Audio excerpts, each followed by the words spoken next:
and it's now time to quilt the Sweet Times quilt. So I had some thoughts on this. Obviously, I had to go by backing. I'm hiding it right here.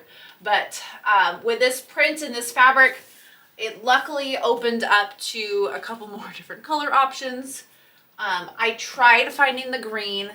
I didn't write it down, and none of the greens of the Kona that we have right now were a match, and they all looked very off when I was comparing this to it. So my hope for green backing got tossed away, and I didn't bring this with me, but we did have a little bit more of this on a bolt, so I was able to take the fabric and kind of walk it around over to different things. And so I settled on gold. I know it's kind of a odd choice, but it kind of picks up these mid-tones in here, and because I have enough of this left over as well, I can do that for the binding. So then that's going to be the only thing kind of bridging the gap from front to back, and hoping for the best. So I didn't want to go too light with the browns, and the darks just seemed too dark, so hopefully this gold does the trick. Otherwise, it's gonna be what it's gonna be. So that's gonna be what is the backing. And then I have this, like, it's called biscotti.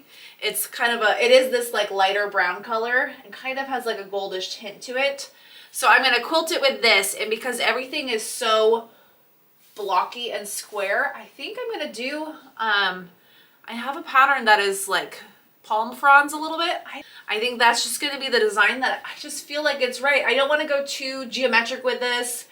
The bubbles just seem kind of all right, but I think this leafy one could kind of just bring a nice earthy tone to it, kind of that vibe that it has. I don't want to do anything florally because this does feel kind of a little bit more on the male side for a quilt, so I don't want to pigeonhole it kind of into one flowery thing. So I think doing this biscotti thread is going to be a good color on the front, and it's going to go pretty well on the back. It kind of pulls more goldish when those are together. So that is my plan. I think I have a whole piece of batting. I don't think I need to piece anything for this one. I'm gonna go piece my backing, and then I'll meet you over my long arm.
So now everything's all basted in. I did have to Frankenstein some batting. I thought my piece was big enough, but I was wrong.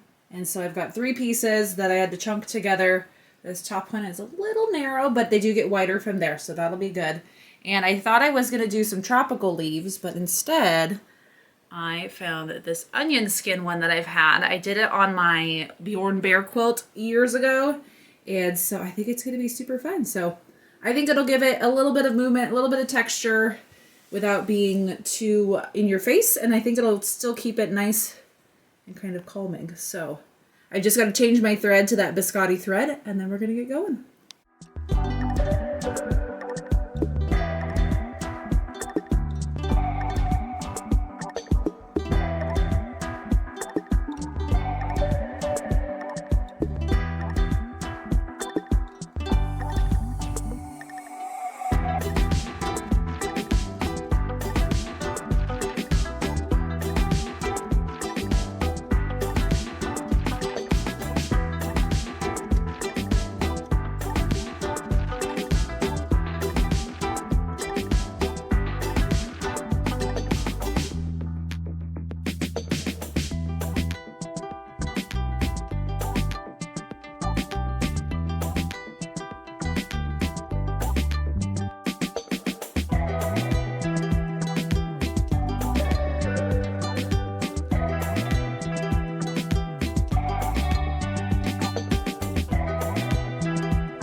Take a look here. Here's our front. I think this was a better choice than the leaves that would have gone sideways. I don't know, something about this verticalness feels right. So there's the front, and then here's the back. There's that gold with that biscotti thread on there. And so I'm not too worried about the back being different colors really. I had somebody bring me a Christmas quilt to quilt our wall hanging that's Christmas colors in the front, and she was like, this is just purple and green for the back because I'm getting rid of fabric. And so let me show you, since I Frankenstein, this is all I have left of this batting. So this is going far, far away to my garbage bag because there's no way I'm Frankensteining this little bitty piece into things. So getting some batting out, onto trimming this up and putting binding on.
So I have to say that since the beginning of this quilt, when I was just kind of like, meh, this is what I have, and this is how it ended, this one has grown on me. So even though it's not my usual color scheme and it was just kind of like, I have these 3 scraps, this is what's gonna happen, I didn't know what to expect, and I think this turned out to be a really nice quilt. So everything kind of pieced in there. Because I did, the fabric pieces were cut differently. They weren't cut with the fabric, they were cut length of fabric.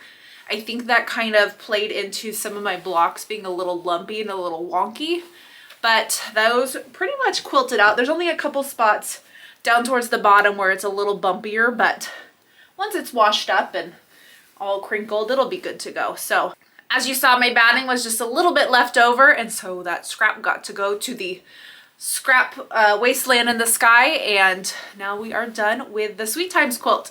So that binding also worked out really well. It was good that I had another piece of that. I don't think a solid binding would have looked as fun and kind of tied it all together, but 2 thumbs up for having more of this. I think I might still have another yard-ish of this fabric, depending on whether I use it as a focal, whether I use it as a background or a backing, I don't know, but it's kind of getting its use out of it since this is now quilt number 3 that this has been in. We'll see if it can make it to quilt number 4. So this Sweet Times one also, let me just say that if I didn't say it in the last video, this is a really great for like a panel or just really big prints. So I really like how it all came together. Just a little bit of borders and background and you're good to go. So there's my little makeshift border there. So it's rainy out here, like it's supposed to be raining all week long, so we're gonna hope for a break in the clouds to go outside and take pictures and do a quilt drop. So let's hope I don't get stuck in a downpour.